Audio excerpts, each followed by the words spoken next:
Buenas noches, gracias por acompañarnos a esta charla Cerámica Tradicional Tonalteca, una posibilidad en la creación artística contemporánea con Adrián Guerrero y con el maestro de Filosofía del ESAR, Aldo Carvajal.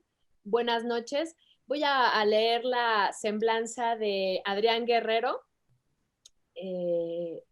quien trabaja y vive en Guadalajara, es arquitecto por el ITESO y tiene una maestría en Filosofía y Ciencias Sociales del ITESO también. Imparte el taller de escultura en cerámica y taller de creación 2 en la Universidad ITESO. Es un ceramista autodidacta. El trabajo de Adrián Guerrero denota una búsqueda constante por analizar la percepción humana, apoyado en el terreno de la filosofía desde distintos niveles, generando nuevas reflexiones y resignificando lo que al parecer nos es común. Sus reflexiones y procesos parten de lo sencillo, de la sorpresa de lo pequeño y lo cotidiano. Es posible interpretar su trayectoria como una elipse que permanentemente regresa, aunque renovada, al camino recorrido, retomando y reinterpretando inquietudes que se han vuelto una constante en su trabajo: el tiempo, las relaciones espaciales y la fenomenología de las cosas en sí.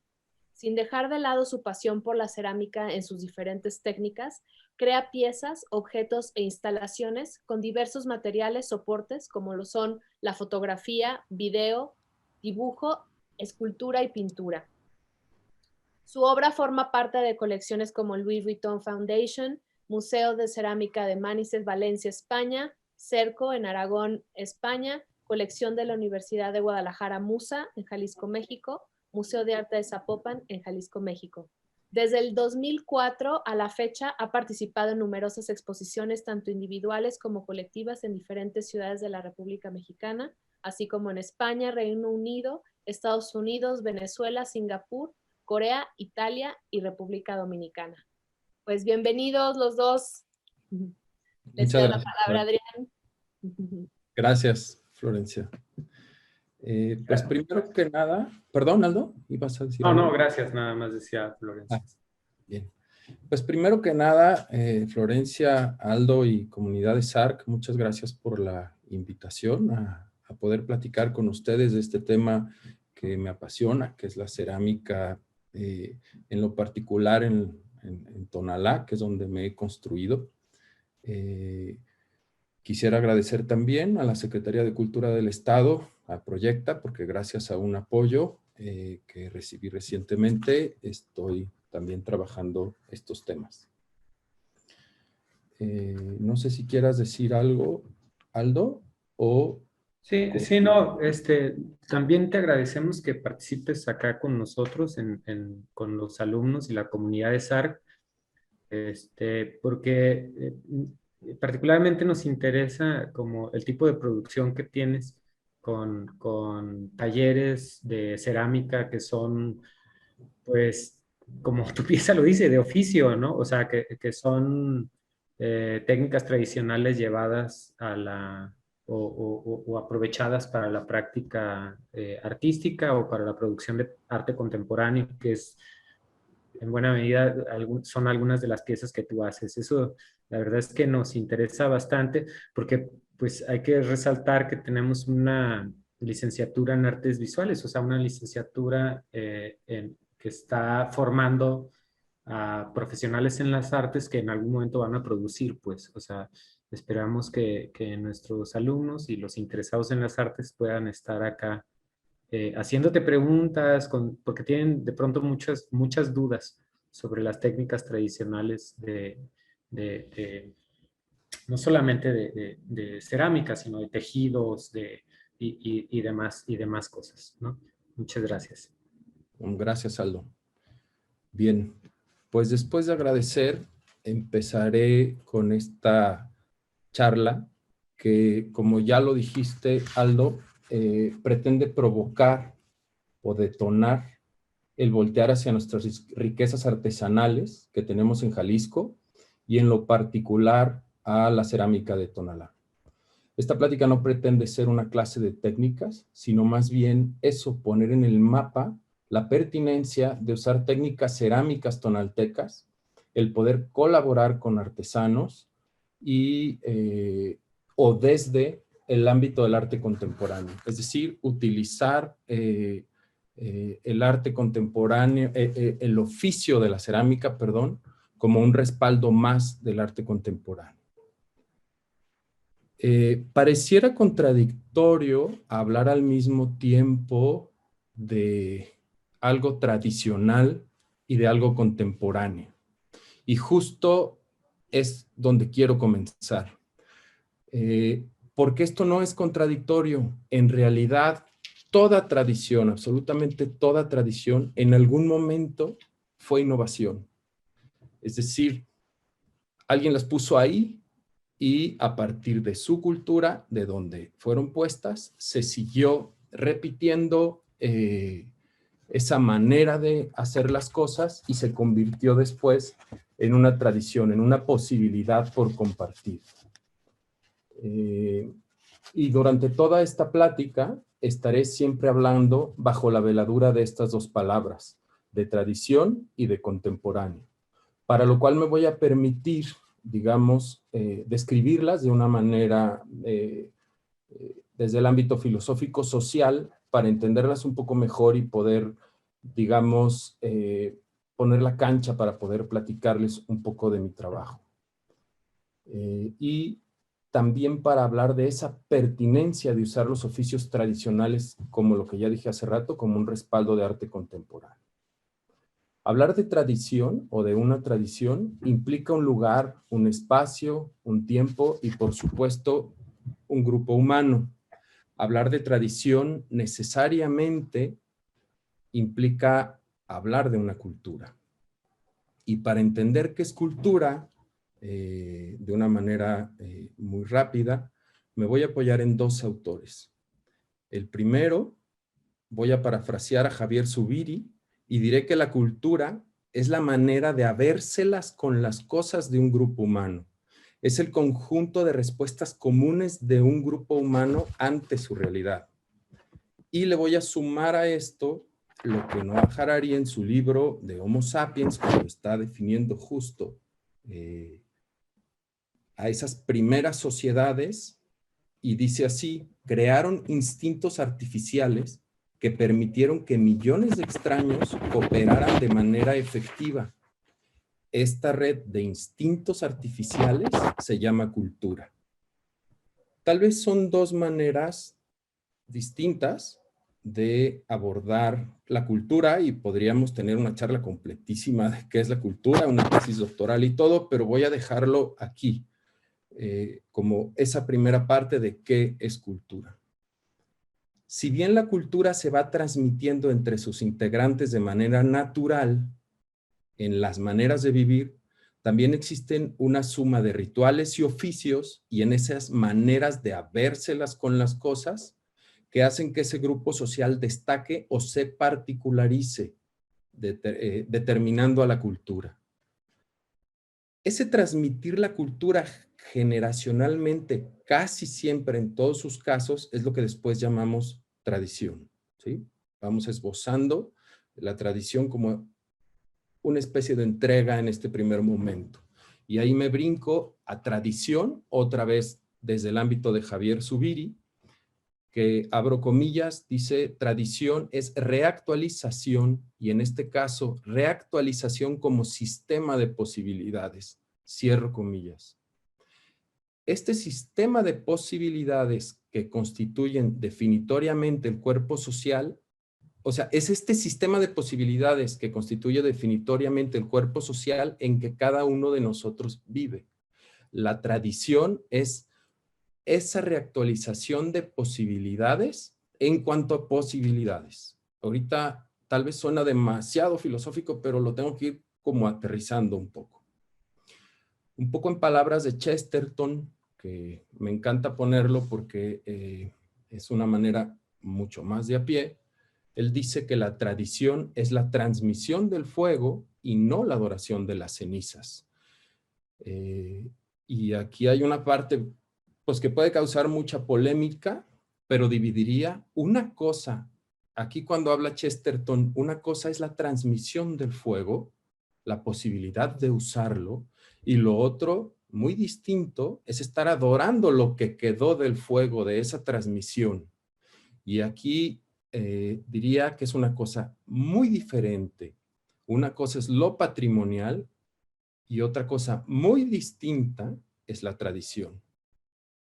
Y el confundir patrimonio con tradición es lo que nos ha metido en un tremendo vericueto en el tema de lo artesanal. Y ahorita les voy a decir por qué. En esa tradición mal entendida o entendida de manera distinta, pongámoslo así para ser respetuosos, le ha traído problemas en lo particular a la cerámica tradicional, y me voy a referir muy puntualmente a la tonalteca y a muchas otras manifestaciones, ¿por qué no artesanales en nuestro país? Por ese tema y por esa confusión, y ahorita se los voy a explicar, nada más necesito ir acomodando la cancha, digamos.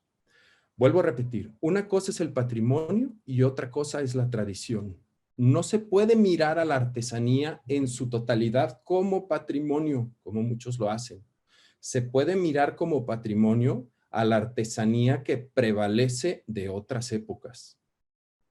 Pero no estar provocando o fomentando que esa artesanía se siga repitiendo exactamente como antes por tal de que prevalezca una tradición. Me regreso a lo que acabo de hablar. Una tradición mal entendida. El estar repitiendo, repitiendo, repitiendo, es como buscar que algo patrimonial permanezca continuamente en movimiento, y eso es imposible. Eso ha detonado que muchas de la artesanía se encuentre en el sinsentido y que muchas generaciones nuevas no lo entiendan. Más adelante lo podré platicar ya con ejemplos concretos.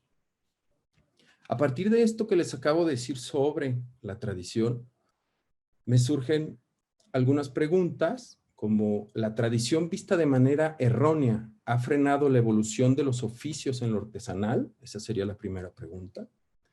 ¿El defender lo tradicional o la tradición es provocar que siempre se siga haciendo lo mismo? Como ya lo mencioné hace rato.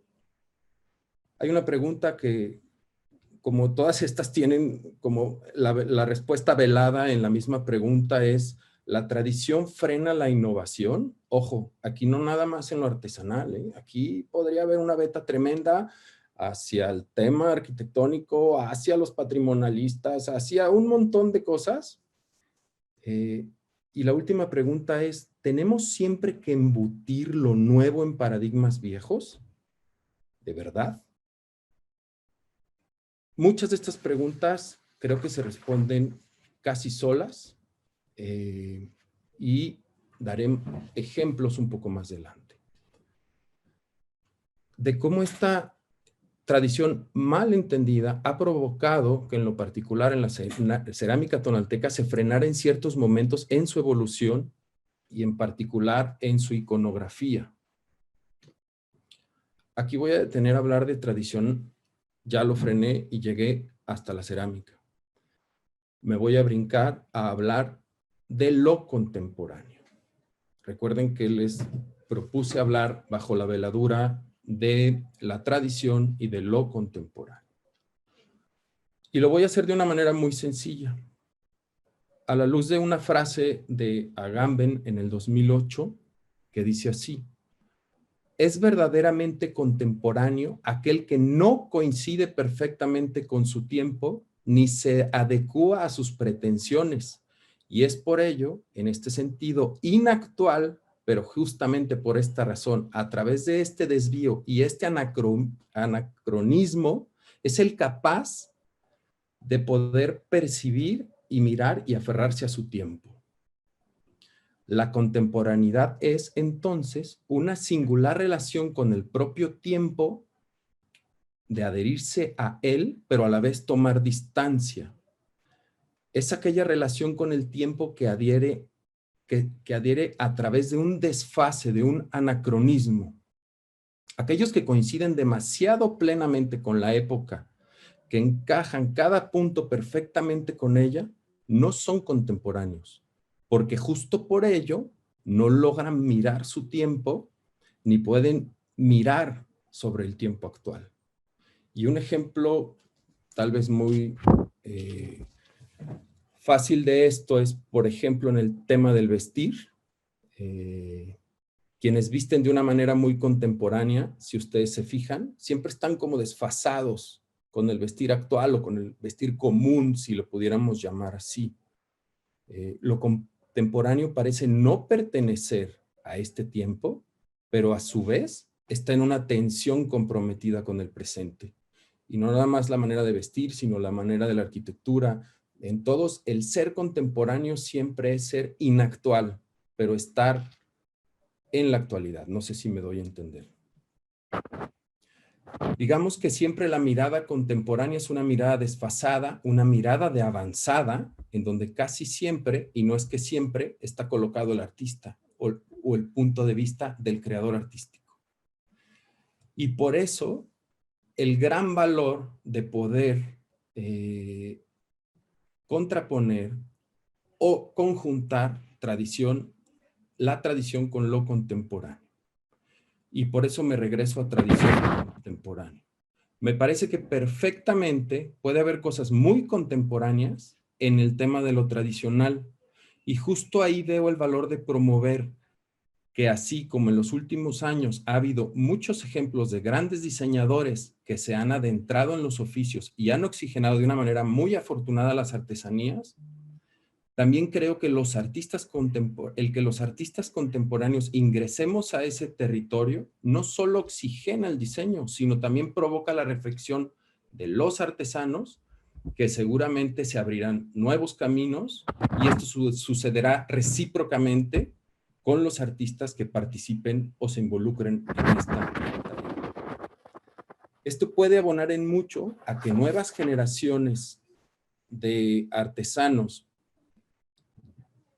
sientan que lo que hacen les pertenece y no lo que les están enseñando sus padres y lo que los abuelos y lo que los bisabuelos hacían, que ellos continúan haciendo impecablemente igual que como lo hacían sus abuelos. Si bien muchas de las técnicas se siguen manteniendo de generación en generación, cada vez es más difícil que los jóvenes se identifiquen con una artesanía que no pertenece a su tiempo, que tiene una iconografía que no entienden, con una flora y una fauna que ya no existe en su medio, y que no se diga con imágenes o iconografías de una cultura pasada, hombres a caballo, venados, garzas, palmas, etcétera, cosas que ya no pertenecen, que no les causa sentido de pertenencia. Y ahí es donde creo yo que si bien a través de los siglos la cerámica podría contar la historia de un pueblo perfectamente, porque la va retratando en su iconografía, su flora, su fauna, todo. En la cerámica tonalteca hay un freno de mano cuando surge este tradicionalismo mal entendido, en donde los jóvenes de ahora ven lo que los enseñan los padres y no lo entienden como suyo, sino, bueno, pues así lo tenemos que realizar, ¿no? A ver, de lo que estoy diciendo, obviamente hay unas excepciones buenísimas, que por ahí voy a hablar más adelante, en donde causa muchísimo orgullo, porque recientemente por ahí hubo un premio muy bonito de la hija de un gran maestro, que está, por el contrario de lo que estoy diciendo, avanzando a pasos agigantados después de este freno que le llamo, de poder, de confundir lo tradicional, o de confundir la palabra tradición. Al final, pues, después de este planteamiento que les acabo de hacer bajo la veladura de lo tradicional y lo contemporáneo, perfectamente se puede hablar de reactualizar las posibilidades y de ponerle sobre la mesa el usar como respaldo del arte contemporáneo, así como se usa la pintura, el dibujo, el performance, la instalación, pues el tema de poder colaborar con artesanos, el poder volver a los oficios que ahí están puestos, que además la artesanía es como ese primer principio del desarrollo de tecnología que al día de hoy utilizamos los artistas. No podríamos pensar ni en los pinceles, es más, ni hasta en la maquinaria súper desarrollada, si no fuera porque algún día un artesano pensó o un ser humano pensó en una herramienta como extensión del cuerpo, como una extensión de una mano para facilitar esta manera tal vez más complicada o más desarrollada de poder producir una artesanía más diseñada, como más perfeccionada y, por qué no, en su momento más embellecida a partir de algo bien importante también que hay que mencionar, que es que la artesanía está hecha o pensada a partir de un no tiempo. Me refiero a no tiempo porque está pensada para realizarse en donde el tiempo no importa. No es el tema de que hay que producir un montón porque tenemos el tiempo encima. O sea, las prisas y las cosas en lo artesanal bien hechas no tienen nada que ver, en lo absoluto. Más bien es la preocupación por el oficio, por la cosa bien hecha. Por eso creo que el tiempo siempre está de lado en la mirada del artesano, y me refiero al tiempo de los cronómetros, no al tiempo de la naturaleza, porque me parece que si a algo tiene que estar uno al pendiente cuando uno está dentro de estos oficios o inmerso en los oficios, es del sol, de la humedad, de la lluvia, de la temperatura, de un montón de cosas. Bien, aquí me gustaría poner una pausa, Aldo. No sé si haya alguna pregunta. Esta primera esbozo teórico de tradición contra lo contemporáneo, que no es contra, sino que es lo mismo. O sea, deberíamos de estar hablando, también se podría hablar de la tradición del arte contemporáneo, ¿no? Y creo que en Guadalajara queda.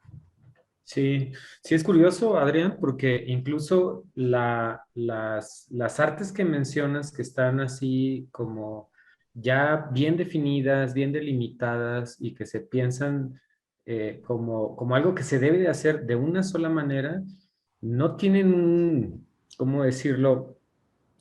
No son tan antiguas como creyéramos o como quisiéramos, ¿no? O sea, en realidad se instauran a partir de un imperio, por ejemplo, como el francés, que hablan de las bellas artes y de las academias de las bellas artes, en donde establecen cánones para los adornos, Claro. cánones para la producción de cerámica, para la producción de tapices, para la producción de muebles decorados y demás. Y se dice desde ese momento que en un ideal de artes finas, cómo se debe de hacer cada una de estas cosas. Y ahí el problema con eso es cuando se instaura ya pues en Roma y luego se lleva por medio de la colonia, se trae acá a América, es que no permite que se considere la misma técnica como algo vivo, como algo con los que al aprenden por oficio puedan hacer lo que se les pegue la gana,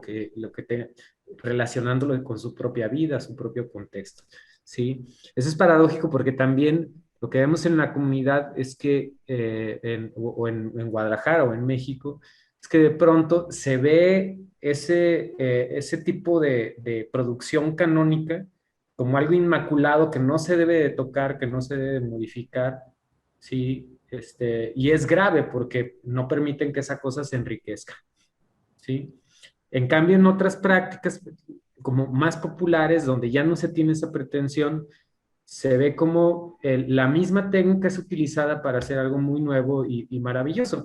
Por ejemplo, ahí mismo en Tonalá, las máscaras de los tastuanes Claro. incorporan cosas como una tortuga ninja, como decoraditos sacados de las caricaturas y cosas así, que eso habla de un arte pues más vivo, más actualizado, ¿sí? Claro, claro.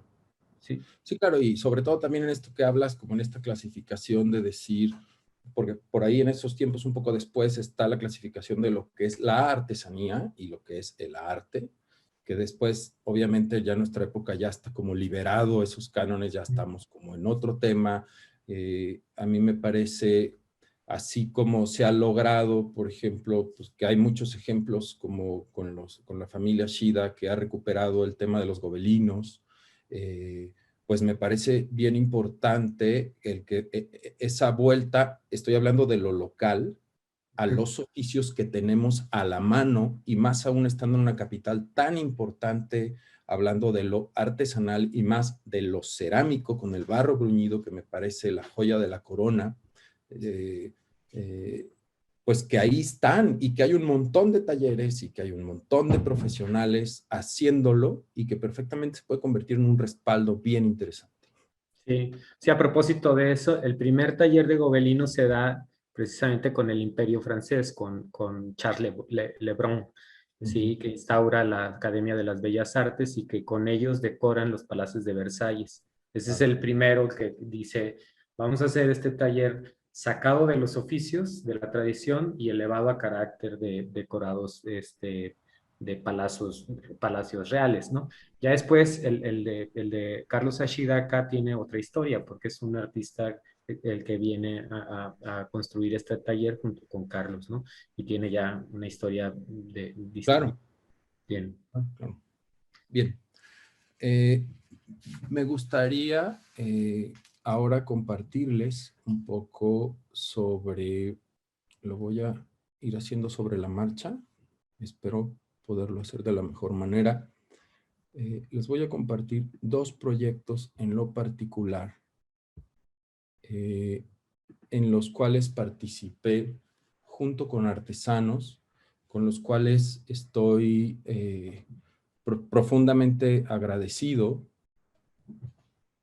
porque en un principio no es fácil que te abran las puertas, no es fácil que el artesano te diga cómo está haciendo las cosas, y creo que un servidor es de los que les gusta ir a sentarse, averiguar, ver cómo lo hacen, aprender, porque sí creo que cuando el artista estamos directamente con el oficio, porque también eso es todo un tema polémico, el mandar a hacer las cosas contra estar tal vez no haciéndolos uno directamente de manufactura de sus propias manos, pero sí junto con quien lo está haciendo.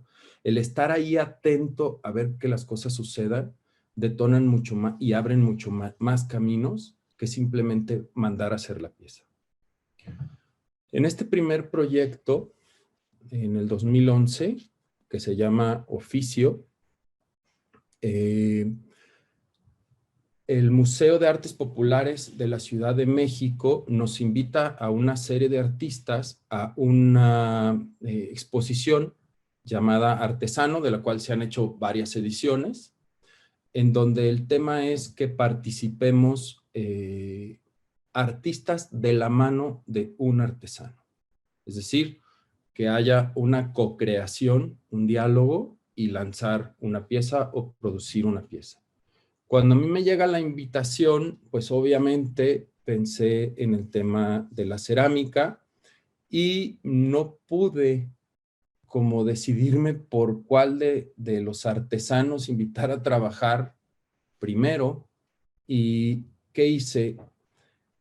Hice la palabra oficio como tal, esa fue mi propuesta, y en un diálogo con 5 artesanos, yo hice la F de oficio, por un tema técnico, de 5 artesanos, 5 expertos, jóvenes y viejos, o la palabra viejos no, con mucha experiencia, para poder poner el oficio tonalteca en esta pieza, es decir, los principales 5 oficios.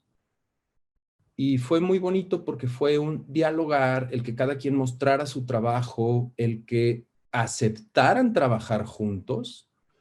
Y entonces, en este caso, el maestro Ángel Santos me abrió sus puertas de una manera muy bondadosa, y estoy muy agradecido con él, para poder realizar esta pieza, este diálogo, poder entender qué es lo que yo necesitaba que pusieran en unas letras, más aún que ir y a uno encargarle una O, a uno encargarle una I y así, ¿no?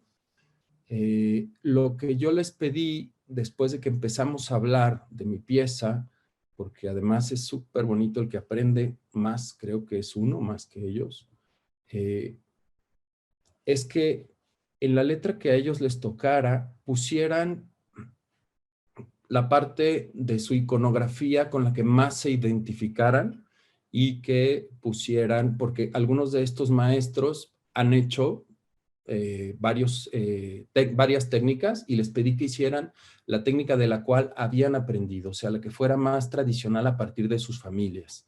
Y aquí, pues como sabemos, Ángel Santos no es necesariamente alguien que se enseñó de sus abuelos o sus ancestros, es alguien que llegó a Tonalá y a partir de él querer aprender bruñido se ha hecho un gran maestro, pero todos los demás sí lo son. Entonces, por ejemplo, esta es la O, que la hizo el maestro Ángel Santos, que está hecha de barro bruñido. Aquí me voy a detener así súper rápido, porque como les dije, no es una clase de técnicas, pero sí quiero abrirles las posibilidades, en donde el barro bruñido es esta técnica madre tonalteca, sino es que es la más importante, conocida inclusive internacionalmente. En ocasiones podría decir que es más reconocida en otras partes del mundo que aquí mismo, en nuestro estado. Es una técnica prehispánica de monococción, que quiere decir que solamente entra una vez al fuego, de aproximadamente 600 grados, que se produce tal y cual se producía prehispánicamente. Los españoles cuando llegan nos traen los vidriados y en Tonalá las principales técnicas están desarrolladas ese paso anterior. Están desarrolladas con engobes. Esta pieza primero que se le dio forma, después se le tuvo que dar un baño, se le dio una primera lisada con una piedra de río, después se le da un baño de engobe, que es una tierra muy fina, hecha por decantación o producida por decantarla en líquidos. Después se le coloca los colores, la pigmentación que pende de distintas tierras de la localidad de Tonalá, y después se bruñe con una piedra mineral, una pirita, y se le saca ese brillo. Esta técnica es producto de una necesidad en un primer principio, porque de ponerle engobe y alisarla era precisamente para que técnicamente resistiera a ser más resistente a que el agua se le vaya. Esa pared alisada era para que los líquidos se mantuvieran más tiempo en ella. Adrián, ¿podrías compartir la imagen? Es que ahorita solamente vemos la primera diapositiva donde dice Proyecto Oficio, pero no estamos viendo la O. Las estoy pasando, parece un error técnico. ¿Qué puedo hacer? O si las... Tal vez puedes dejar de compartir y volver a compartir la presentación. Sí, perdón. No, yo lo voy a volver a hacer. Porque, a ver.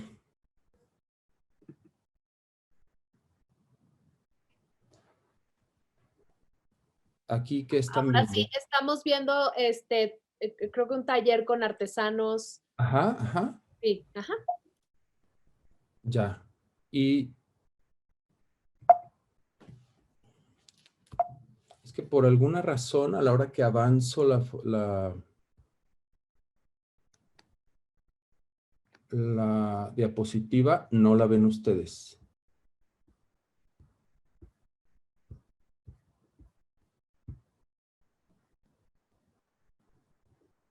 A ver.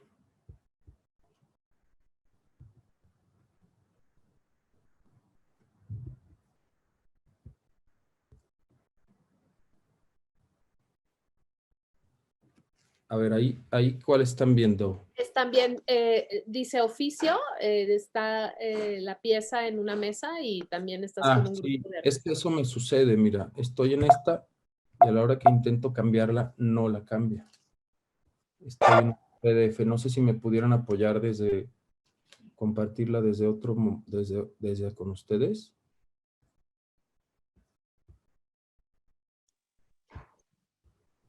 Porque sí, mira, yo la comparto y igual conforme vayas pidiendo las piezas, nomás deja de compartir pantalla y comparto la mía. sí, perdón. Perdón, pero creo que la tecnología muchas veces... ¿Ya lo están viendo? Sí, ya. Ok. Tú me dices, Adrián. Gracias por avisarme, Florencia. Me fui de cabo. Bien. Esta es la pieza de la que hablaba. Si le podemos poner, Aldo, en pantalla completa, en ver pantalla completa. En ver, ahí está. Modo pantalla completo, aquí está. Ahí está. A ver si no se sale. Ajá. ¿Sí la ves? Sí, perfecto. Esta es justo la letra O, que la hizo Ángel Santos, y es precisamente esta técnica prehispánica que les he estado platicando, que digamos que es la técnica madre, es la técnica más conocida tonalteca en todo el mundo. ¿Podemos avanzar a la que sigue? Bien.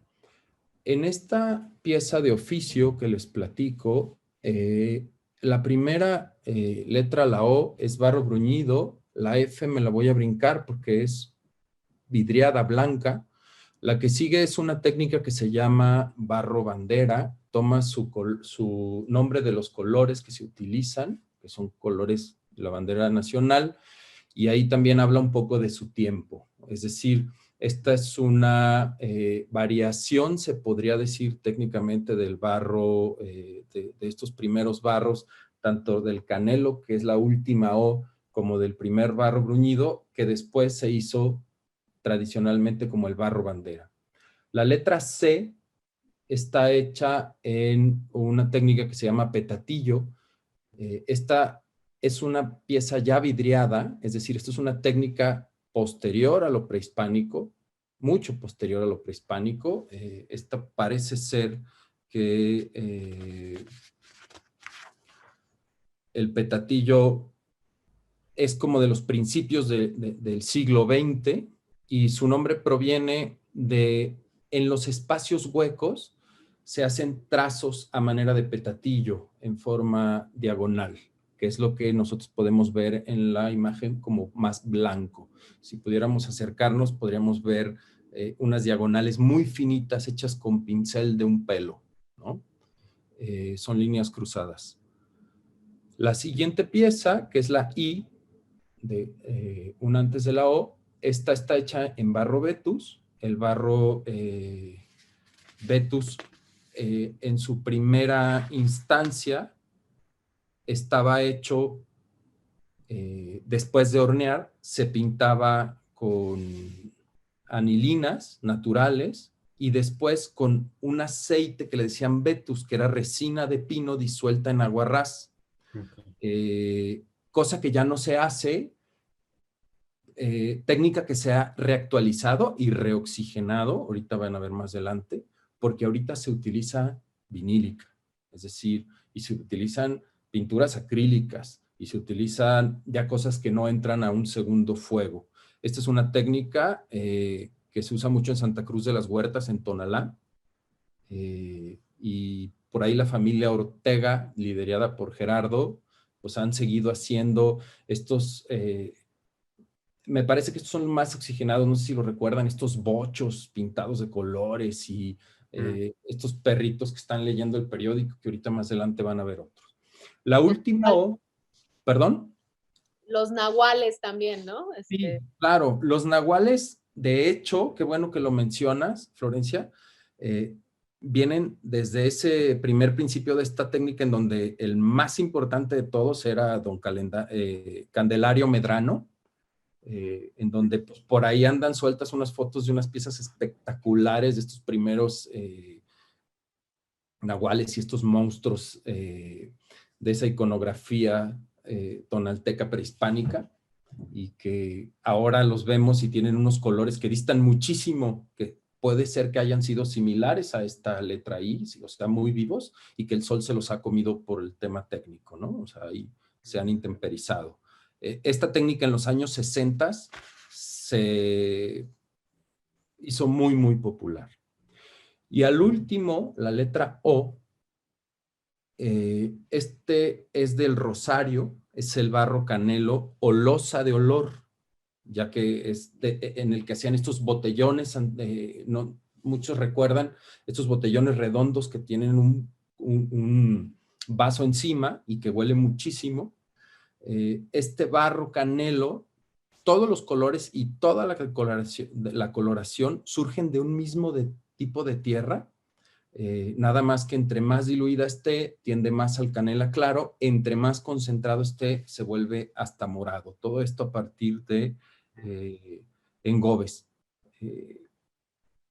Esta técnica a mí me encanta, tanto la primera O como la última O, digamos que son las técnicas milenarias por excelencia de Tonalá y de nuestra zona, ¿no? ¿Le podemos dar a la que sigue?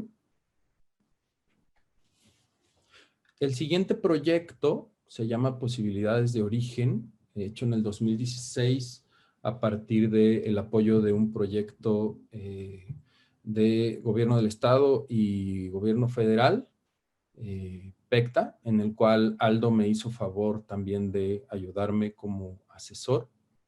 ¿Le puedes dar a la que sigue, Aldo? En donde todo surge a partir de una primera pieza que hice sobre el tema de la identidad, en donde esta pieza dorada, en donde nada más hay ojos y boca sugeridos en lo que pareciera un cráneo o una cabeza, la contrapongo esta identidad perdida, esta identidad global contra una cabeza olmeca en donde sus rasgos le dan una identidad tremenda. ¿Le podemos dar a la que sigue, por favor? Este fue la manera como estuvo puesta Posibilidades de Origen en el exconvento del Carmen. Esta serie de piezas fue una ricura trabajarla. ¿Por qué? Porque todas y cada una tienen horas diálogo con diferentes artesanos tonaltecas. ¿Le podemos dar a la que sigue?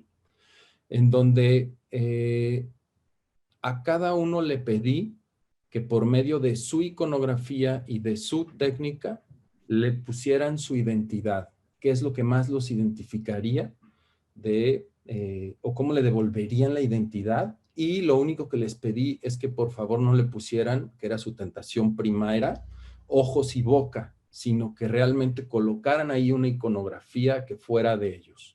Este es de barro canelo, de la familia Pajarito. Es de José Pajarito. Le damos a la que sigue, por favor.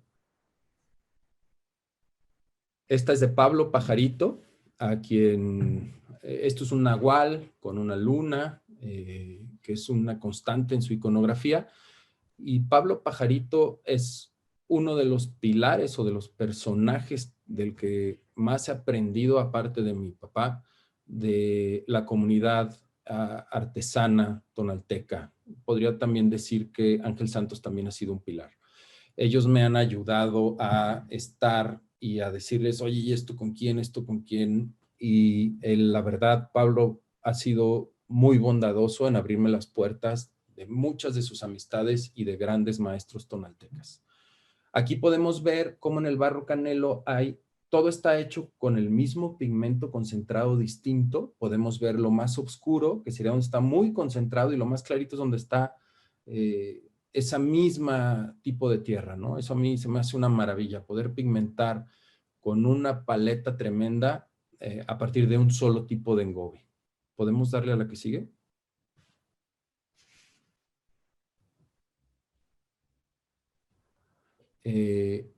Podemos darle a la que sigue. Digo, no los quiero cansar, prefiero ir caminando. Esta, por ejemplo, fue una sorpresa tremenda. Esta es de Ángel Santos, en donde ya me muestra una pieza experimental de barro bruñido, en la cual, pues, para mí es una de mis trofeos de este tema, en el buen sentido lo digo, porque a partir del diálogo se empezaron a generar nuevos caminos para ambos, tanto para él como para un servidor. ¿Le damos a la que sigue? Esta es un Ángel Santos de su técnica, de su expertise, con su iconografía.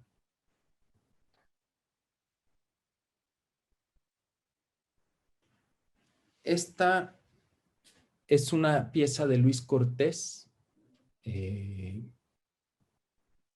que él me dice, ¿me vas a dar libertad de hacer lo que yo quiera? Le dije, sí, de lo que tú quieras. Me dice, ¿de veras? ¿Me puedo quitar de encima toda mi iconografía, sí, quítate toda la iconografía, todo lo que tú quieras.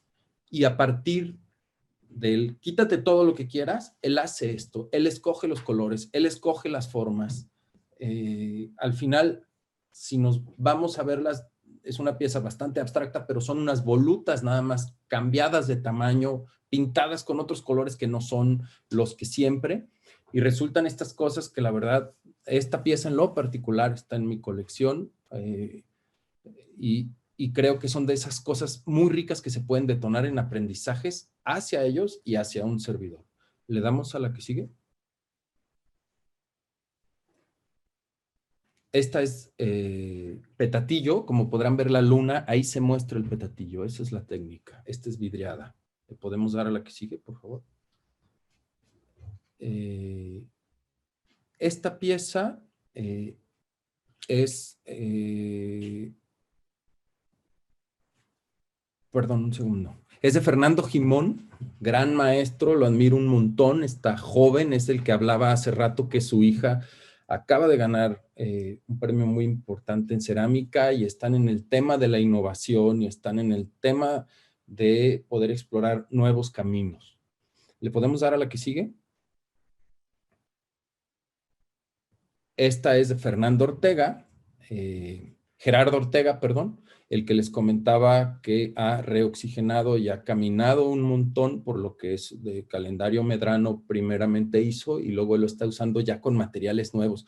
Para muchos ceramistas muy exquisitistas, el pintar una cerámica con algo que no sea un esmalte y no ponerlo en el fuego les revuelve la panza. A mí en lo particular tiene un montón de aprendizajes el empezar a poder mezclar oficios, el poder oxigenar con tecnologías nuevas, una cosa a un oficio del pasado. ¿Le podemos dar a la que sigue?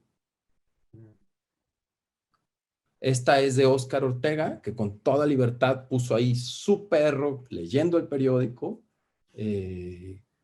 Fue totalmente la libertad de decir, aquí está la pieza, pues a mí se me ocurrió esto y esto y esto con lo que platicamos y esto me devuelve, ¿no? Fueron como unas respuestas bien padres o bien bonitas a un diálogo a partir de hablar de identidad, que muchas veces ellos en vez de contestarme con lenguaje, me contestaron con su plástica y eso me pareció muy enriquecedor. ¿Le podemos dar a la que sigue?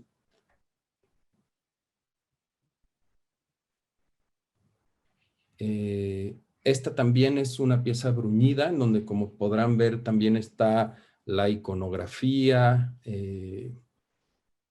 está todo el tema tonalteca, en la parte de arriba tiene un sol, pero también tuvo la libertad, que aquí me gusta mucho, de dejar huecos, vacíos. Por ahí hay uno que otro río de tinta, o más bien varios, que hablan sobre ese miedo al vacío que hay en el mexicano, y cómo de repente cuando hablamos de libertad, de decir, ponle lo que tú quieras, que creas que le va a dar tu identidad, y me devuelve una persona de ya mucha edad, una pieza así, pues sí deja pensando y sí deja una reflexión de esas libertades de buscar también el vacío, ¿no? ¿Podemos dar a la que sigue? Esta me gusta mucho por el simbolismo, es una pieza que hice en conjunto con mi señor padre, que algunos de ustedes lo conocen, con Jesús Guerrero Santos, quien me puso en este camino. Esta pieza también está en mi propiedad y que siempre está ahí como... Mi papá es de esos personajes que el vacío le da un no sé qué, y pues llegó a esta pieza, con esto me respondió y me encantó. ¿Podemos dar a la que sigue? Este es Luis Cortés, otra vez, ese personaje que me devolvió esa pieza con los espirales de colores y todo este rollo, pero hablando desde su lenguaje que siempre utiliza. Luis Cortés, ojo, es uno de los artesanos que tiene un perfil muy bajito, es decir, no está con la mayor exposición y es un extraordinario bruñidor tonalteca. Es de mis chiqueados. Todos estos han sido mis chiqueados, pero esto en lo particular también.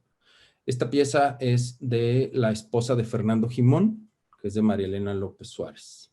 que es barro bandera, verde, blanco y rojo, ¿no? Le damos a la que sigue. Aquí me encontré también con un montón de técnicas. Tonalá, además de ser un centro ceramista, también es un centro comercial en el sentido de que ahí se comercian artesanías de otras partes de México, y a partir de esa oxigenación de las cosas que van llegando, es que de repente hay expertos en hacer barro negro y más aún esgrafiado. Esto tiene relativamente pocos años haciéndose. Esto está a cargo de Pablo Mateos y Eusebio Mateos, son hermanos. Son unos extraordinarios artesanos. Además, al barro bruñido le dan la vuelta de tuerca con lo esgrafiado de una manera, a veces las fotos no ayudan en el tema de lo esgrafiado, pero le dan como la vuelta, ¿no? Además está llena de significados a partir de su iconografía. ¿Le podemos dar a la que sigue? ¿Por qué no también esos grandes personajes que se han instalado en Tonalá, como Teresa Durán, que ella es ceramista, estudiadísima en Europa y que además admiro un montón, que con toda bondad me hizo esta intervención, que esta ya es una pieza de alta temperatura, que ese es otro de los grandes oficios que en su momento impulsó Jorge Wilmot, y que ahora ya hay un montón de talleres que se volvieron tradicionales en esta oxigenación de los extranjeros que han ido llegando a Tonalá. ¿Le podemos dar a la que sigue? Esta también está policromada, muy elegantemente le dicen policromado, porque obviamente policromado es que tiene muchos colores, que podría estar policromado a fuego, pero este es policromado en frío. Esto está hecho con pintura vinílica, también con una primera cocción el barro, pero otra vez vuelvo a este tema de buscar la innovación o de buscar cómo, no necesariamente a través del fuego, pero ahí está su manera de hablar. ¿Le podemos dar a la que sigue?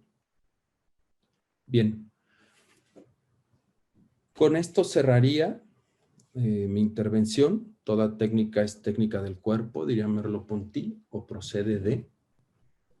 Y pues nada, no sé si haya algunas inquietudes, Aldo.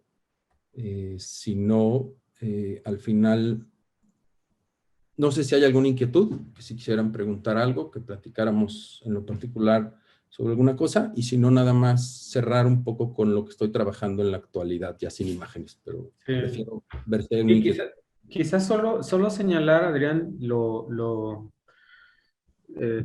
¿cómo decirlo? Tu experiencia, sobre todo en el acercamiento que tuviste con los productores de oficio, con los, las familias, los talleres, sí, porque fue un proceso no de unos meses, sino de años, ¿no? O sea, si pudieras platicar un poco de eso, ¿cómo fue tu acercamiento a ellos?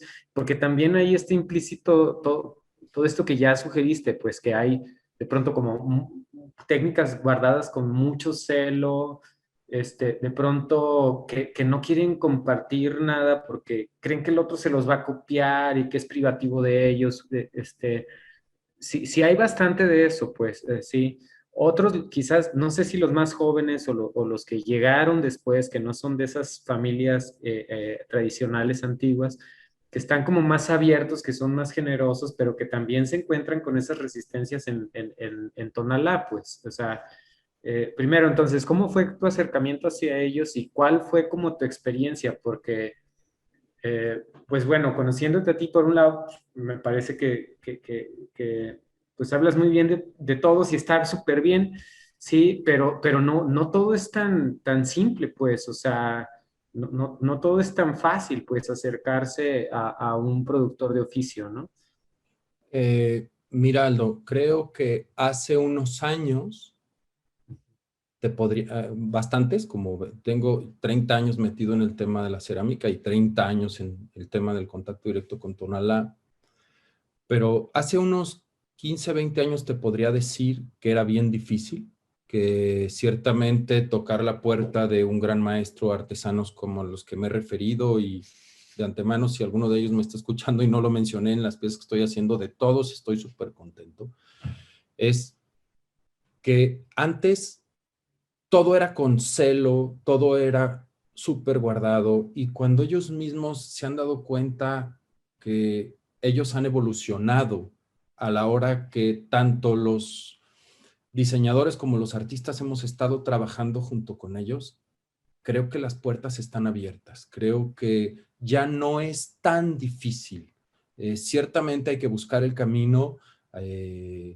Acuérdense que están hablando con gente que en su momento, de muchos de ellos, abusaron en el sentido de comprarle su obra barata para luego venderla súper cara.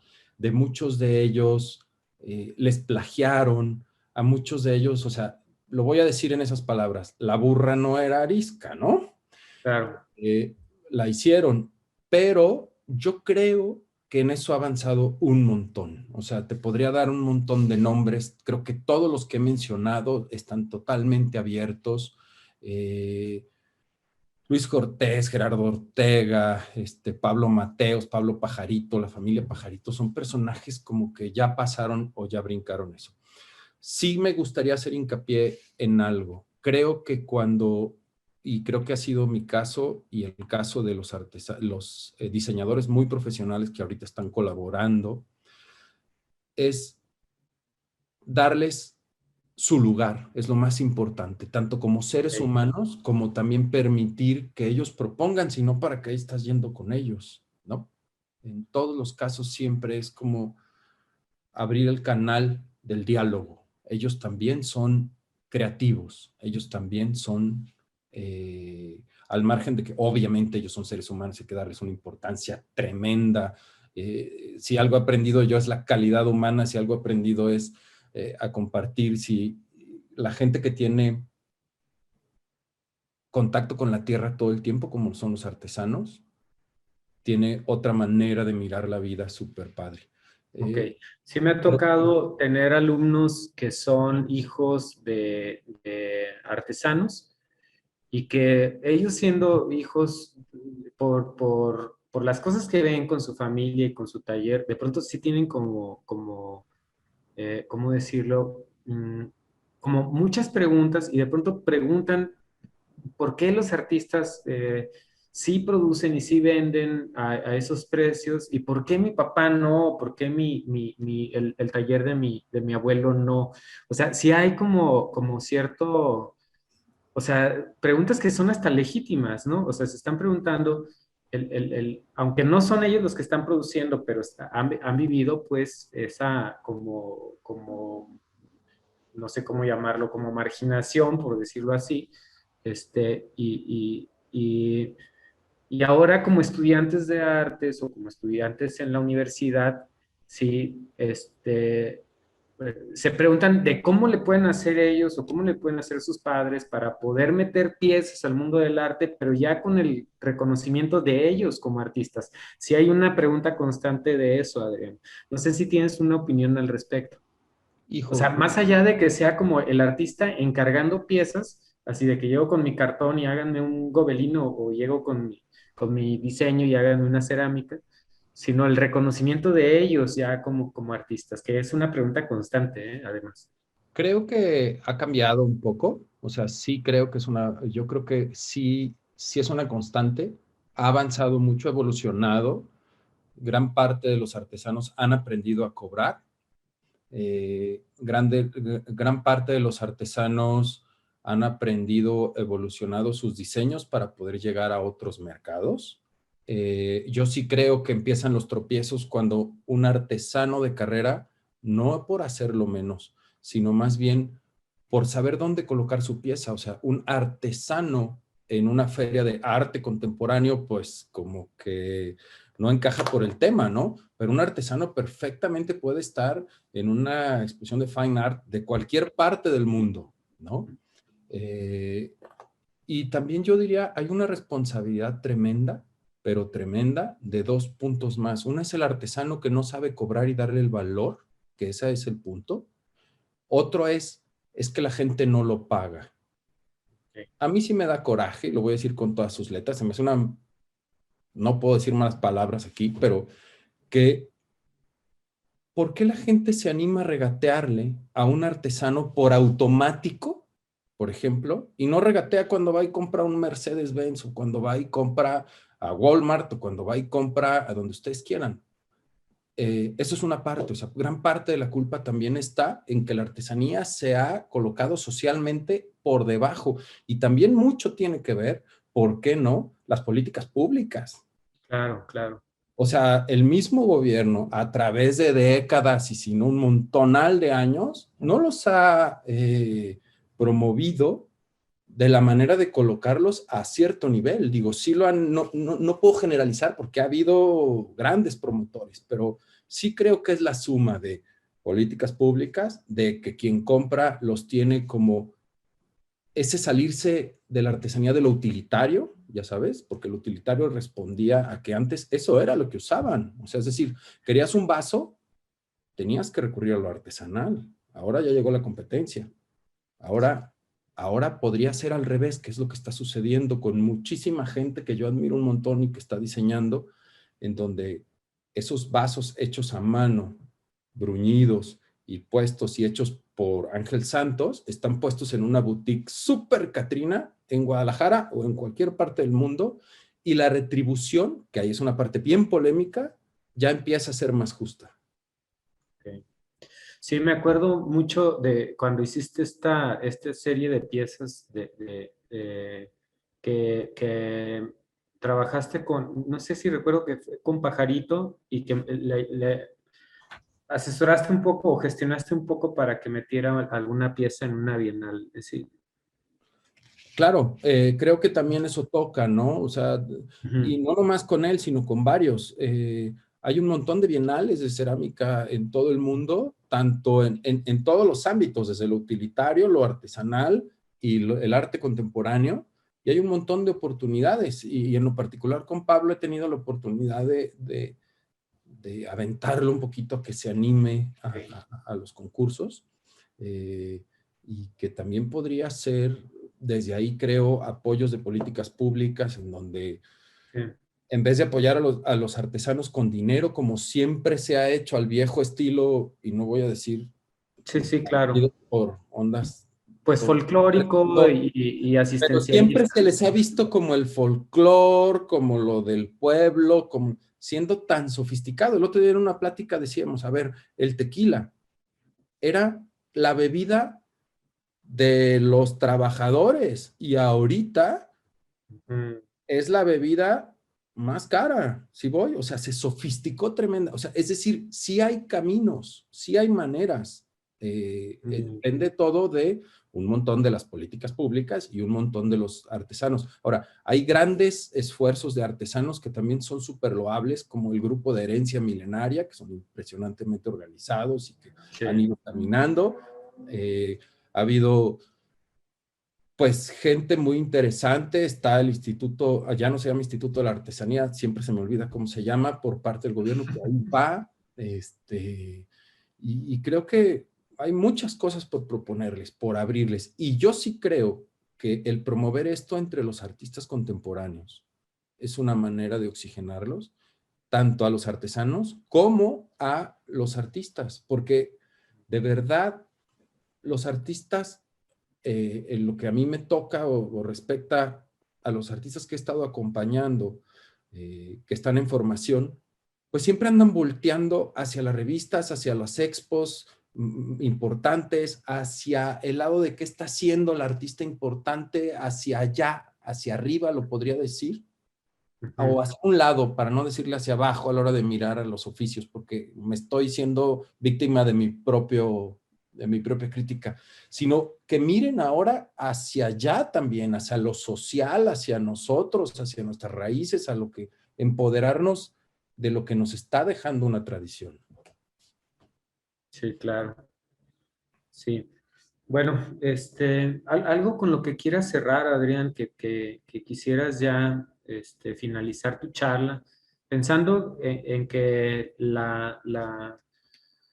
Pues la charla va dirigida pues a personas que les interesa el arte en general o a profesionales en las artes o artistas y demás. Algo que quisieras, un mensaje así como muy claro que tú quisieras decir a partir de tu trabajo. O sea, si bien nos mostraste dos piezas, pero por el tiempo que tienes de experiencia, de investigación, por lo consciente que eres de todas las problemáticas que se derivan de ello, ¿con qué te gustaría cerrar? ¿Con qué te gustaría como, quizás no enjuiciar de manera determinante, pero sí sugerir o invitar a artistas en general?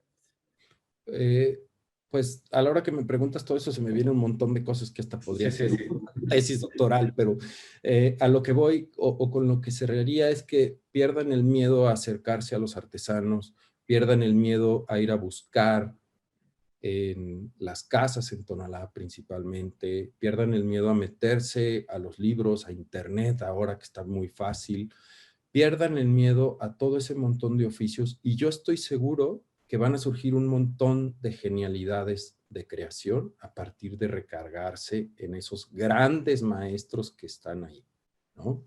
Eso diría por un lado.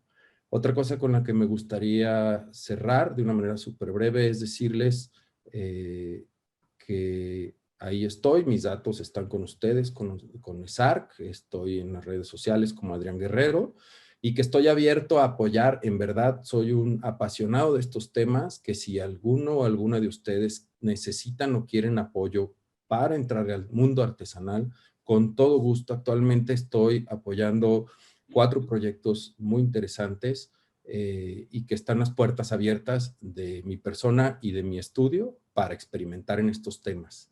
Y ya nomás por último, pues nada, agradecerles tanto a ti como a Florencia, como a Juan Carlos, que por ahí está tras soporte, SARC, a la institución SARC por la invitación. Como verán, a mí no me para el pico en este tema, podríamos hablar horas y horas y estoy disponible de verdad. Es un tema que me interesa mucho apoyar y estoy abierto todo el tiempo. Muchas gracias, Adrián. Gracias. Muchas gracias. Muchas gracias, Adrián, por tu generosidad. Ya has estado, conoces a alguno de los alumnos y alumnas del ESAR, que en algún taller ESAR que estuviste y espero que pronto Hay que podamos tener renovarlo. otro Seguro. presencial. Muchas gracias, Aldo, y muy interesante la conversación. Muchísimas gracias, Florencia. Bueno, lo dejamos aquí. Nos vemos. Gracias. Gracias. Gracias, Carlos, por el apoyo. Bye.